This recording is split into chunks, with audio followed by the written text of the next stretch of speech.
Hello hello दोस्तों, नमस्कार। कैसे हो आप सभी लोग। स्वागत है आप सबका मेरे यूट्यूब चैनल पर। दोस्तों, मैं लेके आई हूँ आप सबके लिए उत्तराखंड से संबंधित कुछ महत्वपूर्ण आंदोलन जो कि सभी प्रतियोगी परीक्षाओं में बार बार पूछे जाते हैं तथा पूछे जाने की भी संभावना है। तो चलिए दोस्तों, शुरू करते हैं आज के मुख्य आंदोलन। तो जो सबसे पहले आंदोलन है आप लोगों के सामने वो है डूंगी पैतौली आंदोलन। तो डूंगी पैतौली आंदोलन की जो शुरुआत की गई थी, कब की गई थी?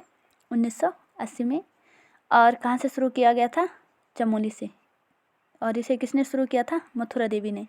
पूछा जा सकता है कि डूंगी पैतौली आंदोलन क्यों हुआ था। तो डूंगी पैतौली आंदोलन का जो मुख्य कारण था हुआ था 1980 में सरकार द्वारा बांस के वृक्षों को उद्यान विभाग में हस्तांतरित करना, जिसके विरोध में गांव की महिलाओं ने आंदोलन किया और अंततः सरकार को अपना फैसला वापस लेना पड़ा। देखो, 1980 में सरकार ने क्या किया कि जो बांस के वृक्ष है उसे उद्यान विभाग में हस्तांतरित कर दिया था।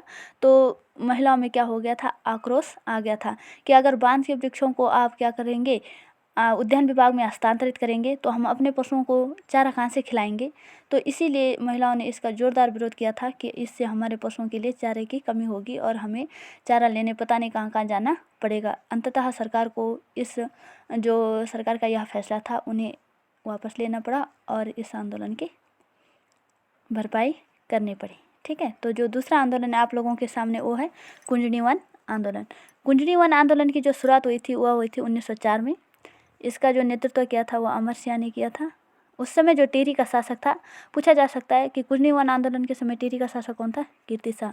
इसका मुख्य कारण क्या था? कुंजनी वन आंदोलन क्यों हुआ था? तो इसका मुख्य कारण था सरकार के द्वारा अंग्रेजों की सहायता के लिए करों में वृद्धि। सरकार ने क्या किया था कि जनता के द्वारा या जनता से लिया जाने वाला जो टैक्स था उसमें क्या कर दी थी? वृद्धि कर दी। क्यों? क्योंकि वो अंग्रेज़ों की सहायता करना चाहते थे। लेकिन जनता ने क्या किया? इसका विरोध किया कि हम इतना ज़्यादा टैक्स नहीं देंगे। अंततः स्वयं कीर्ति शाह को लास्ट में आके क्या करना पड़ा? इसमें समझौता करना पड़ा और जो उन्होंने टैक्स बढ़ाए थे वो जनता और अपने आप में सलाह मशवरा करके उसे वहीं सॉल्व कर दिया था। ठीक है। अब तीसरा जो आंदोलन है आप लोगों के सामने वो है खासपट्टी वन आंदोलन। खासपट्टी वन आंदोलन की जो शुरुआत हुई थी 1906 और 7 में हुई थी। इसे जो शुरू करने का श्रेय जाता है वो जाता है बेलमती देवी, भगवान श्याम बिष्ट और भरोसा राम को। खास करके इस आंदोलन में देखने की बात है कि इसमें 3 नेतृत्व करता है। देखो, इसमें एक महिलाएं हैं जो कि आपको ध्यान से याद रखना है, बेलमती देवी। ठीक है। पूछा जा सकता है कि बेलमती देवी ने किस आंदोलन का नेतृत्व किया? तो किस आंदोलन के किया? खासपट्टी वन आंदोलन।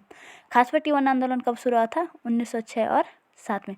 इसका मुख्य कारण क्या था? तो खासपट्टी आंदोलन क्यों हुआ था? तो खासपट्टी आंदोलन हुआ था वन नीति और वन कानून को लेकर, यानी कि जो सरकार के द्वारा वन नीति बनाई गई थी और वन कानून बनाए गए थे उससे लेकर सरकार के द्वारा क्या किया गया था? गांव के पास के जो वन थे और बंजर भूमि को क्या कर दिया गया था? आरक्षित वन घोषित कर दिया था। यानी कि जो हमारी बंजर ज़मीनें थी और जो हमारे गांव के आसपास के जो जंगल थे उन्हें सरकार ने क्या कर दिया था? आरक्षित कर दिया था। और लोगों ने इसका विरोध किया। क्यों? क्योंकि वहाँ से हमें क्या मिलता है? लकड़ियाँ मिलती है, चारा मिलता है। तो इसीलिए जनता का क्या हो गया था? गुस्सा आ गया था और उन्होंने सरकार का जो यह फैसला था उसे मानने से इनकार कर दिया। और इसी आंदोलन के परिणाम स्वरूप कीर्ति शाह ने किसानों हेतु बैंक ऑफ गढ़वाल का गठन किया। पूछा जा सकता है कि बैंक ऑफ गढ़वाल का गठन किसने किया? तो बैंक ऑफ गढ़वाल का गठन कीर्ति शाह के द्वारा किया गया। क्यों? क्योंकि खासपट्टी वन आंदोलन के तहत ही इन्होंने किसानों के लिए बैंक ऑफ गढ़वाल का गठन किया। अब जो चौथा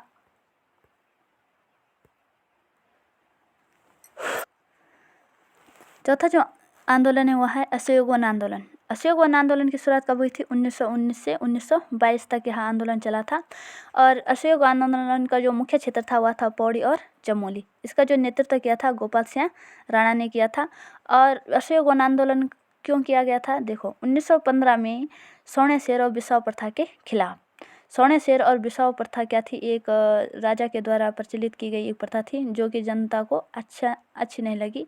तो इसी के विरोध में गोपाल सिंह राणा ने असहयोग आंदोलन शुरू किया था।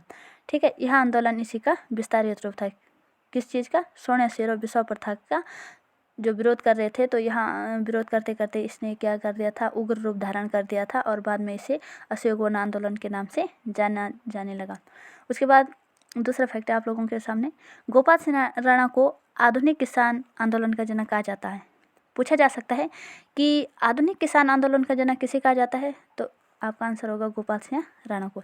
दूसरा फैक्ट है, इस आंदोलन के परिणाम स्वरूप 13 अप्रैल 1921 में पीसी विंडम की अध्यक्षता में फॉरेस्ट ग्रीवेंस कमेटी का गठन किया गया।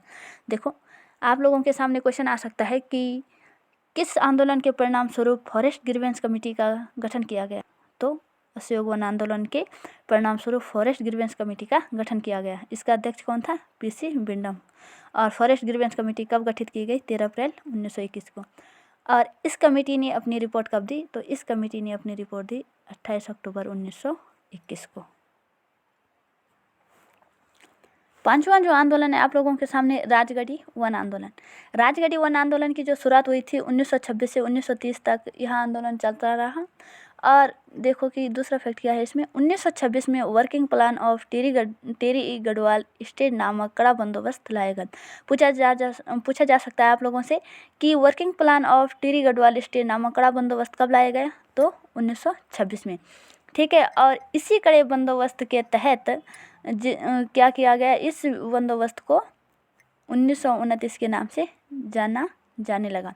पूछा जा सकता है कि किस वन बंदोबस्त को 1929 के नाम से जाना जाता है? तो 1926 में working plan of Tehri Garhwal state नामक जो कड़ा बंदोबस्त लाया गया था उसे ही वन बंदोबस्त 1929 के नाम से जाना जाता है। अब दूसरा फैक्ट है, इसके सृजनकार तत्कालीन वन अधिकारी पदमदत्त रतोड़ी। अब पूछा जा सकता है कि जो 1929 का क्या था, एक वन बंदोबस्त था, तो उसके जो सृजनकार थे तो वह कौन थे? यानी कि उस समय जो तत्कालीन वन अधिकारी थे तो वो कौन थे? तो पदमदत्त रतोड़ी थे। इन्हीं की अध्यक्षता में या इन्हीं की देखरेख में क्या किया गया था, 1929 का वन बंदोबस्त लाया गया था। इस वन बंदोबस्त के विरोध में आज़ाद पंचायत खड़ी की गई और जिसे गठित करने का श्रेय दयाराम रवाल्टा को जाता है। दयाराम रवाल्टा का नाम सुन के ही आप लोगों की आंखों के सामने तिलाड़ी कांड जरूर याद आ गया होगा।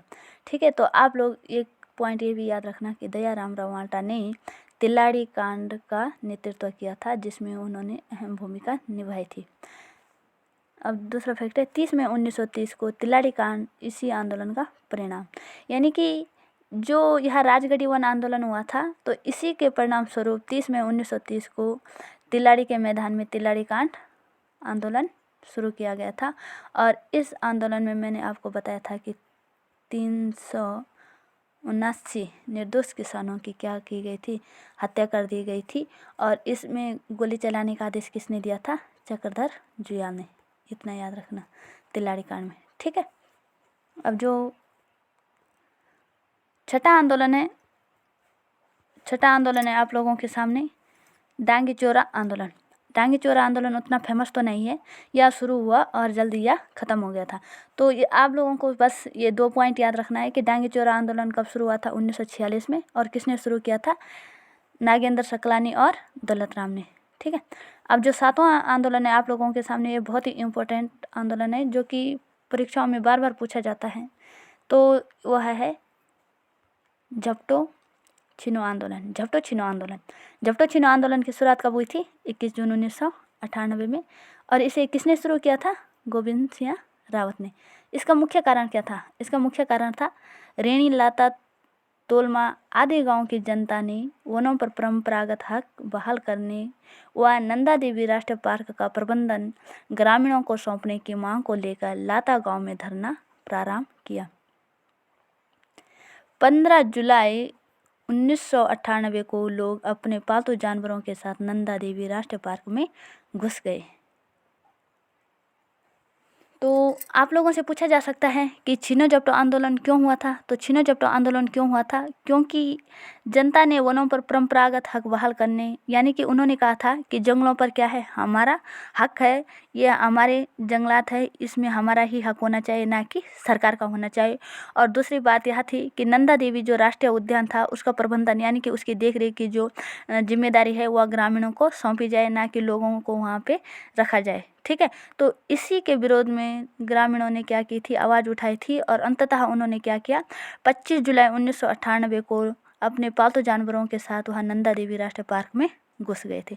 पूछा जा सकता है कि छिन्नो-झपटों आंदोलन में लोगों ने अपने पालतू पशुओं के साथ नंदा देवी राष्ट्रीय उद्यान में कब घुसे थे? तो 25 जुलाई 1998 में।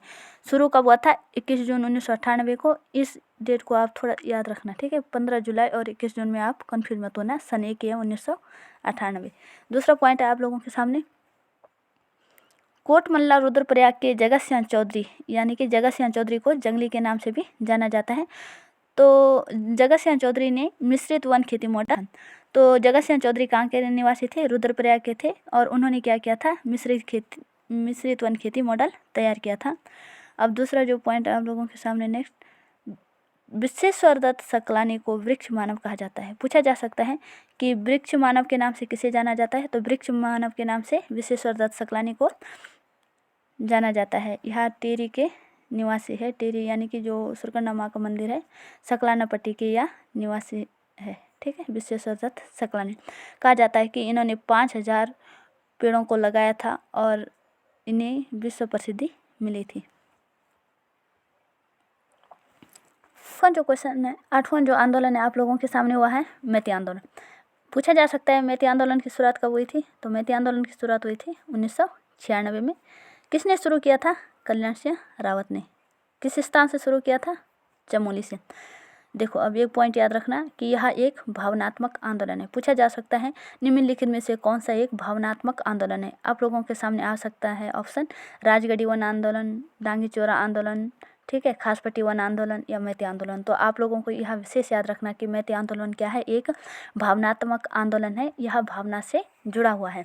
इस आंदोलन में क्या होता था कि विवाह के दौरान दूल्हा दुल्हन, जो दूल्हा और दुल्हन होता है उसके द्वारा क्या किया जाता है?